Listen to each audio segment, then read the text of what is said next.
Hello and welcome to DPS Watch and Learn video session. In this video session, we will discuss about how to balance a chemical equation. So before starting it, let's know why do we need to balance a chemical equation. So from the law of conservation of mass, we know that matter can neither be created nor destroyed in a chemical reaction. It means कि किसी भी chemical reactions में कोई भी element जो participate कर रहा है, इसका जो number of atoms है रिएक्टेंट में जितना है प्रोडक्ट में भी बिल्कुल उतना ही होगा. फॉर एग्जांपल HCl है, HCl में हाइड्रोजन के एटम्स जो है 1 atoms of hydrogen and 1 atoms of chlorine, दोनों का एक एक एटम है. बट यहाँ जो प्रोडक्ट बन रहा है यहाँ पर क्लोरीन के 3 एटम्स आ गए, तो ये पॉसिबल नहीं है. रिएक्टेंट में एक एटम है, प्रोडक्ट में 3 एटम कहाँ से आ गए, तो ये ज़्यादा हो रहा है, एटम नंबर ऑफ एटम्स यहाँ बढ़ गया है. इसका मतलब क्या था कि रिएक्टेंट में भी हम लोगों को नंबर ऑफ एटम्स क्लोरीन का ज़्यादा लेना है, तभी जाके ये रिएक्शन हो पाएगा. सिमिलरली यहाँ पर हाइड्रोजन का सिर्फ एक एटम है, यहाँ पर हाइड्रोजन के 2 एटम्स हो गए, तो ये तो पॉसिबल नहीं है, क्योंकि law of conservation of mass कहता है कि जितना रिएक्टेंट में है उतना ही प्रोडक्ट में होगा. ना ज़्यादा बन सकता है एटम्स और ना कम घट सकता है. इसे ही बैलेंस करना होता है, इसीलिए हम लोग बैलेंस करते हैं. ठीक है, तो अब स्टार्ट करते हैं कि बैलेंस कैसे करना है. ये हमें कुछ नहीं करना है, एलिमेंट्स के नंबर ऑफ एटम्स को बैलेंस करना होता है. जैसे यहाँ पर एल्यूमिनियम का एक एटम है, यहाँ भी एक एटम है, यहाँ हाइड्रोजन का एक एटम है, यहाँ 2 है, यानी कि यहाँ पर number of atoms of hydrogen को मुझे इंक्रीज करना होगा, बढ़ाना होगा, है ना. तो कहाँ पर लिखेंगे, कैसे लिखेंगे, तो याद रखना आप लोगों को कि किसी भी एलिमेंट का नंबर ऑफ एटम्स को अगर बढ़ाना है तो उसके लेफ्ट हैंड साइड में ही हम लोग किसी भी कोफिशिएंट को चेंज कर सकते हैं, है ना. लेफ्ट हैंड साइड वाले को ही हम लोग चेंज करेंगे. लेफ्ट हैंड साइड में ही हमें जो भी डिजिट्स लिखना है, जो भी कोफिशिएंट लिखना है, हम वो लेफ्ट हैंड साइड में ही लिखेंगे. इसके अलावा बीच में या कहीं पर भी नीचे, कहीं पर और कहीं पर भी कोई भी डिजिट हम पुट नहीं कर सकते हैं. ठीक है, नंबर ऑफ आइटम्स को कैसे बढ़ा सकते हैं, तो लेफ्ट हैंड साइड में डिजिट्स को लिखकर बढ़ा सकते हैं. पहली बात. दूसरी बात कि जब भी हम लोग नंबर ऑफ आइटम्स यहाँ पर लिखेंगे कोई भी, तो वो पूरे एलिमेंट, पूरे प्रोडक्ट के लिए होगा, वो पूरे सब्सटेंस के लिए होगा, किसी पर्टिकुलर किसी एक एलिमेंट के लिए नहीं होगा. यहाँ पर 2 एलिमेंट है, एल्युमिनियम भी और क्लोरीन भी है, यानी यहाँ पर जो भी डिजिट पुट होगा वो एल्युमिनियम के लिए भी होगा और क्लोरीन के लिए होगा. ठीक है, एंड थर्ड ऑफ ऑल के. अब सपोज एल्युमिनियम के लिए, सपोज मैंने यहाँ पर 2 लिखा, तो ये 2 एल्युमिनियम के लिए है, यानी एल्युमिनियम के 2 एटम्स हैं. ठीक है, तो क्लोरीन के भी 2 एटम्स हो गए, लेकिन क्लोरीन के पहले से यहाँ पर 3 एटम्स हैं, है ना. तो ये नीचे वाला जो है ये कोफिशिएंट के साथ हमेशा मल्टीप्लाई हो जाता है. ठीक है, ये इस बात को याद रखना है. नाउ अब बैलेंस करना शुरू करेंगे. तो बहुत ही इजी मेथड है बैलेंस करने के लिए. पहले हमें करना क्या है, केमिकल इक्वेशन को लिख लेना है. इसके बाद इन सब के लिए हम एक एक कोफिशिएंट लेट करेंगे. मान लेते हैं कि यहाँ पर टोटल एल्युमिनियम W है, HCl कितना है, X है, एल्युमिनियम क्लोराइड Y है और हाइड्रोजन Z है. ठीक है, लेट कर लेना है, ये इसे लेट करेंगे इस तरह से.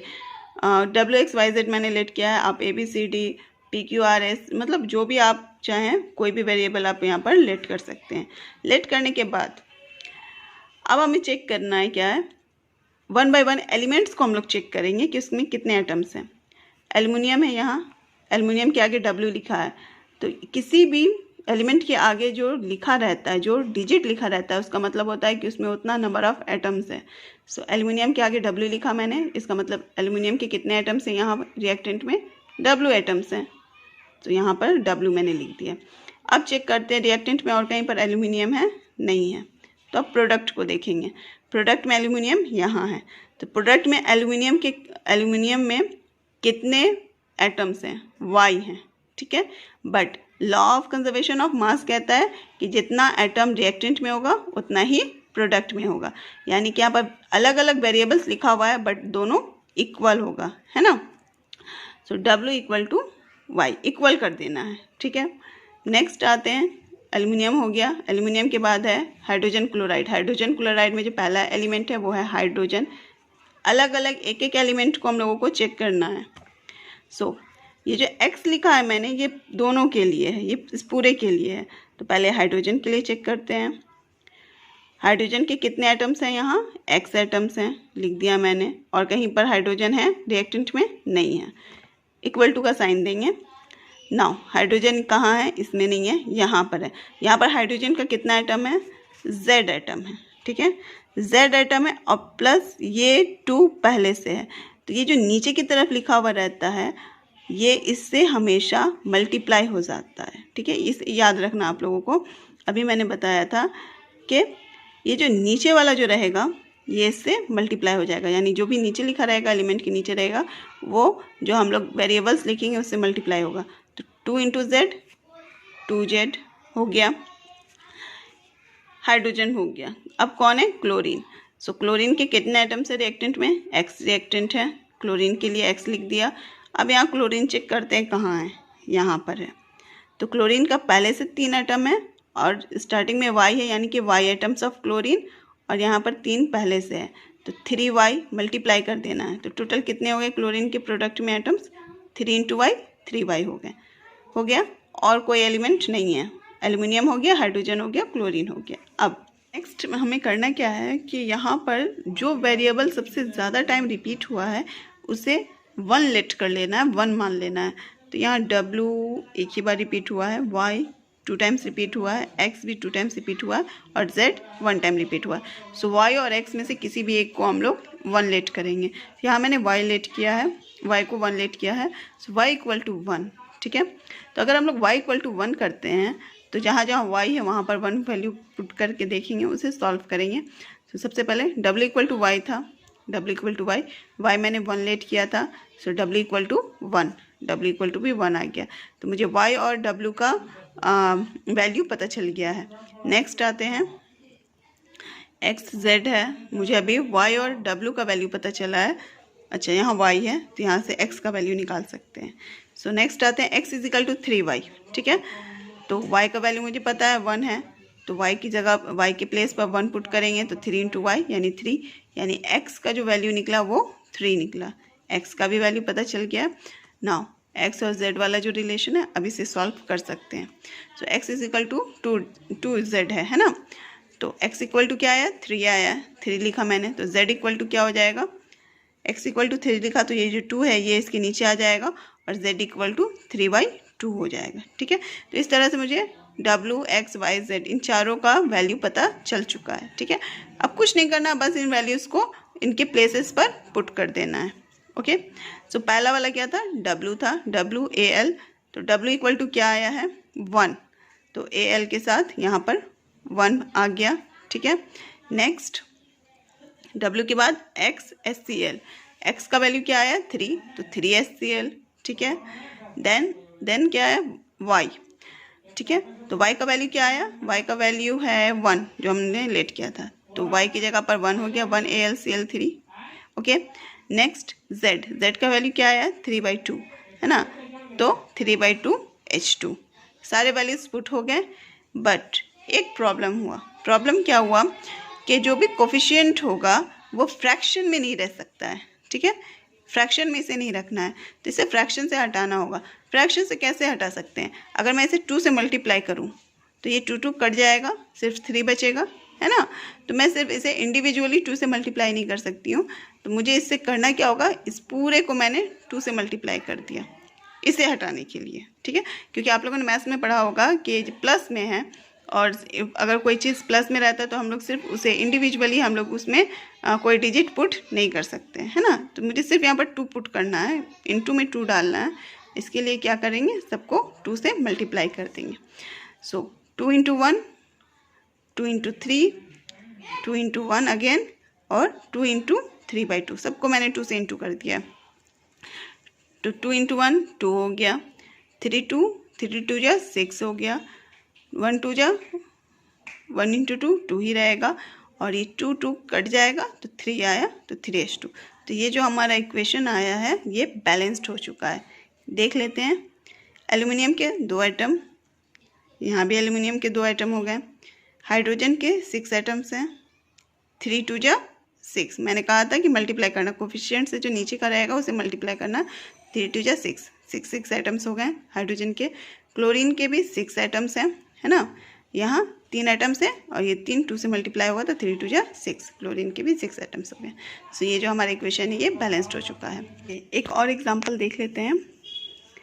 यहाँ carbon dioxide plus water react करता है, इंटरेक्ट करता है, तो क्या बना रहा है, C6H12O6। ये ग्लूकोज है, ठीक है, ये ग्लूकोज का फॉर्मूला है और plus oxygen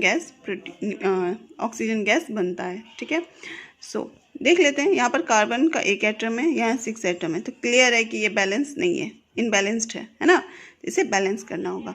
same formula use करेंगे, फार्मूला नहीं, सेम मेथड यूज़ करेंगे, ठीक है। तो हमें सबसे पहले करना क्या होगा, इन सब के आगे सबके कोफिशिएंट में लेट करना होगा, है ना। सो इस पूरे के लिए मैंने W किया, इस पूरे को X, पूरे ग्लूकोज को Y और ऑक्सीजन को Z लेट किया मैंने, ठीक है। नेक्स्ट स्टेप में क्या करना है, हमें एक एक एलिमेंट को चेक करना है ना। सबसे पहले कौन सा है, C मीन्स कार्बन है, तो कार्बन के कितने एटम्स हैं, यहाँ पर W एटम्स हैं, तो यहाँ पर W लिखा है मैंने। रिएक्टेंट में और कहीं पर कोई कार्बन नहीं है। अब प्रोडक्ट को देखते हैं, ठीक है। तो प्रोडक्ट में पहले से यहाँ पर 6 एटम्स थे और यहाँ पर मैंने Y लिखा, तो मैंने कहा था कि ये दोनों कोफिशिएंट जो है वो यहाँ पर जो भी लिखा रहेगा इससे मल्टीप्लाई हो जाएगा, है ना, इसके बेस से मल्टीप्लाई हो जाएगा। सो 6Y हो गया। तो कार्बन जो है कितने कार्बन होंगे, W = 6Y, कार्बन का काम हो गया। नेक्स्ट क्या है, ऑक्सीजन O2 पहले से है और W, तो क्या हो गया, 2W हो गया, ठीक है। अब रिएक्टेंट में एक जगह और ऑक्सीजन है, यहाँ भी ऑक्सीजन है, यहाँ भी ऑक्सीजन है, कैसे लिखेंगे वो ध्यान देना है। पहले यहाँ ऑक्सीजन है तो कितना है, W एटम्स यहाँ पर है और ये 2 यहाँ है, तो 2W क्या हो गया, मल्टीप्लाई हो जाएगा 2W। प्लस है, प्लस का साइन देंगे, यहाँ पर कितने H2O में कितने एटम्स हैं ऑक्सीजन के, X, तो 2W + X, ये रिएक्टेंट का कंप्लीट हो गया। इक्वल टू प्रोडक्ट में देखते हैं, 6 एटम्स यहाँ पहले से था, यहाँ Y लिखा मैंने, that means 6Y plus O2 2 atoms पहले से थे और यहाँ Z लिखा हुआ मैंने, तो 2Z। तो ये है ऑक्सीजन के लिए, हो गया। नेक्स्ट क्या है, हाइड्रोजन। सो हाइड्रोजन में जो हम लोगों ने लिखा यहाँ पर X एटम्स है और यहाँ पर 2 पहले से है, तो 2X हो गया। रिएक्टेंट में और कहीं पर हाइड्रोजन नहीं है। अब प्रोडक्ट में देखते हैं, प्रोडक्ट में यहाँ हाइड्रोजन है, कितना है, 12 एटम्स पहले से और यहाँ पर मैंने Y लिखा, तो 12Y हो गया, यानी 2X = 12Y। और तो कुछ नहीं है, कार्बन, ऑक्सीजन, हाइड्रोजन, तीनों एलिमेंट्स के मैंने यहाँ पर नंबर ऑफ एटम्स को लिख लिया है। अब सेम प्रोसेस कि किसी एक को लेट करना है 1, तो जो सबसे ज़्यादा रिपीटेड है उसी को लेट करेंगे।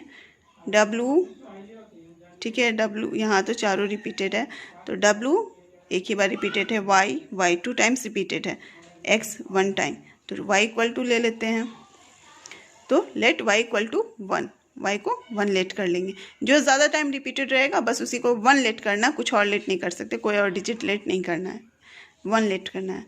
लेट Y = 1, तो पहला जो हमारा था W = 6Y, तो Y = 1 किया मैंने, तो W = 6Y, तो 6Y की जगह पर 1 आ जाएगा, तो 6 × Y, यानी W = 6। Y और W और Y का मुझे वैल्यू मिल गया। नेक्स्ट क्या है, इसे बाद में हम लोग सॉल्व करेंगे क्योंकि इसमें X Z भी है।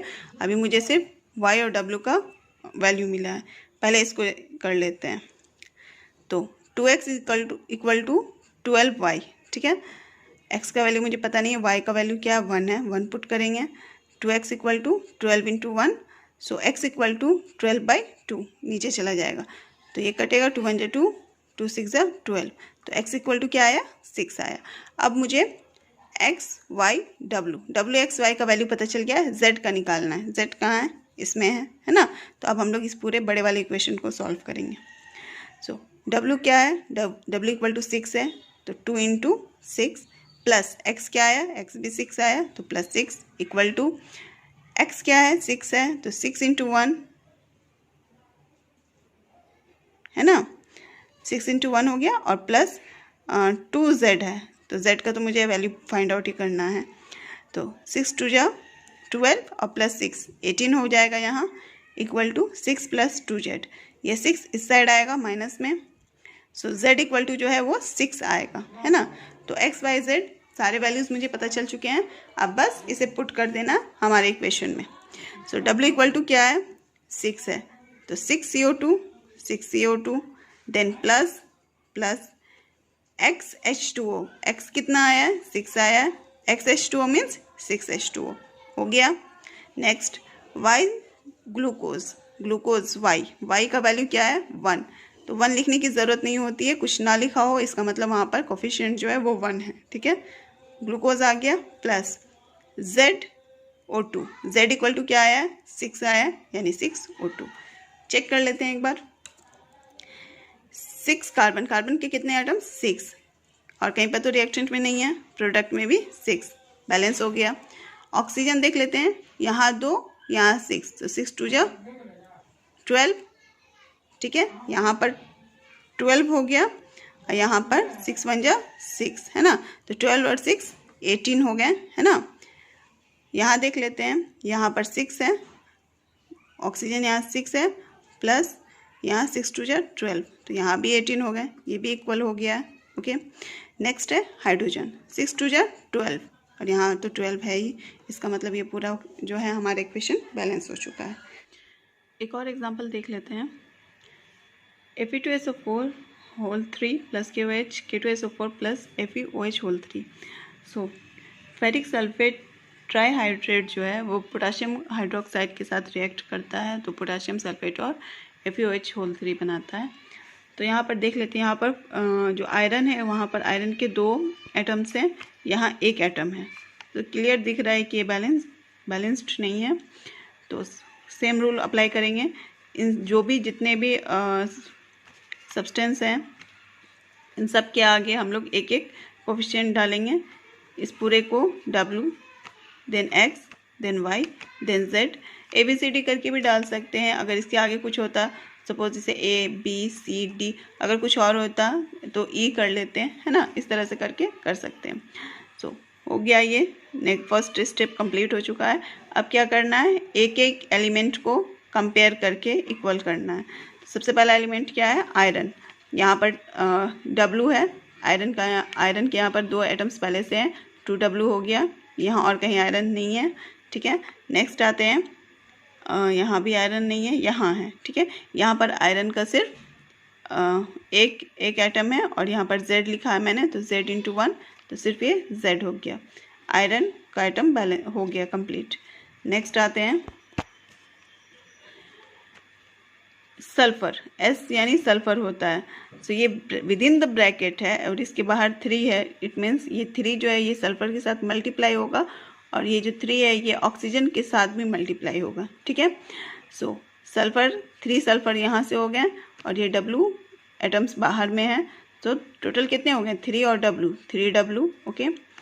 यहाँ देख लेते हैं, यहाँ पर सल्फर का एक एटम, ये Y एटम्स हो गया, है ना, सल्फर और कहीं नहीं है, तो 3W इक्वल टू Y हो गया।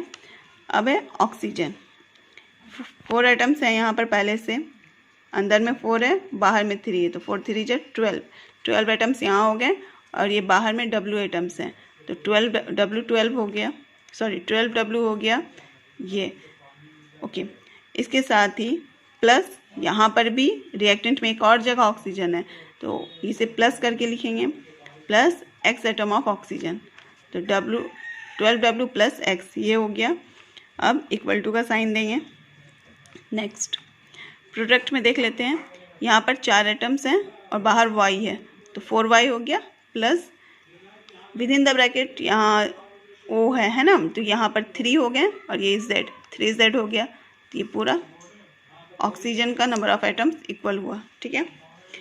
ऑक्सीजन के बाद क्या है, पोटाशियम है, K, पोटाशियम X है, पोटाशियम यहाँ है, K2, 2 एटम्स पहले यहाँ पर है, और हम लोगों ने यहाँ पर Y लिखा, तो 2Y हो गया, यानी X equal to 2Y।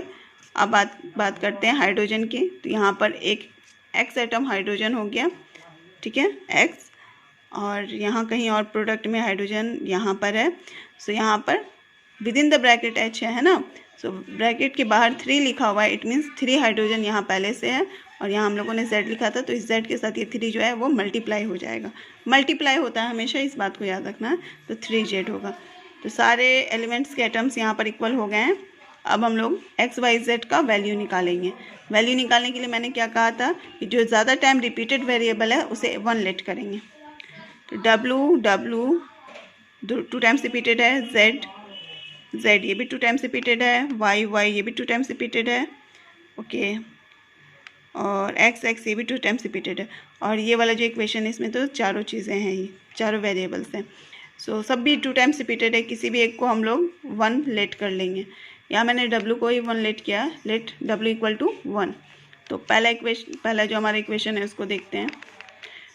2W equal to Z था, W हम लोगों ने 1 लेट किया, तो 1 पुट करेंगे तो Z इक्वल टू 2 आ जाएगा, है ना, 2 × 1 होगा, Z इक्वल टू 2 आ जाएगा। सो Z का और W का वैल्यू मिल चुका है। नेक्स्ट है 3W equal to Y, 3W equal to Y, ठीक है। W क्या लेट किया था हम लोगों ने 1, तो W की प्लेस पर 1 पुट करेंगे तो Y इक्वल टू 3, तो W Y Z ये तीनों मुझे मिल चुका है। नेक्स्ट है X। अब X के लिए इस इक्वेशन को भी सॉल्व कर सकते हैं, क्योंकि 3 का वैल्यू मिल गया है और चौथे का निकालना है, यहाँ पर चारों है, उससे बेहतर है कि मैं एक छोटा वाला ही इक्वेशन ले लूँ, मुझे सिर्फ X का वैल्यू पता करना है, तो मैं यहाँ से ही ले रही हूँ X इक्वल टू 2Y, है ना, एक इक्वेशन ये भी था। सो X वैसे ही रह जाएगा, Y इक्वल टू क्या था, Y इक्वल टू 3 आया था, तो 2 × 3 यानी X इक्वल टू 6 आया। तो XYZ WXYZ चारों वैल्यूज पता चल चुके हैं। अब बस हमें करना क्या है, इसे पुट कर देना है। W इक्वल टू क्या है 1, ओके, W इक्वल टू 1, तो W की प्लेस पर 1 पुट होगा, तो Fe2SO4 होल 3 ये आ गया। XKOH, X की जगह क्या है 6, तो 6KOH हो गया। नेक्स्ट YK2SO4, तो Y की जगह क्या आया है 3, डेट मीन्स 3K2SO4। Z की प्लेस पर क्या है 2, Z इक्वल टू 2 आया, Z का वैल्यू 2 आया, तो 2 इक्वल टू Z की जगह पर Z की प्लेस पर 2 पुट करेंगे, देन FeOH होल 3 हो गया। अब चेक कर लेते हैं, 2 Fe 2 Fe number of atoms equal हैं, 3SO4 यहाँ पर 3 है बाहर, यहाँ पर है सिंगल है 3SO4 ये भी है, तो इसे आप पूरा चेक करोगे तो पूरा बैलेंस्ड है, ठीक है। इस तरह से बैलेंस करना है। होप अब कोई प्रॉब्लम नहीं होगी। अगर कोई भी प्रॉब्लम है तो आप DPS व्हाट्सएप ग्रुप पर प्लीज़ मैसेज करके अपने डाउट्स, जो भी डाउट्स हैं उसे क्लियर कर सकते हैं। Thank you.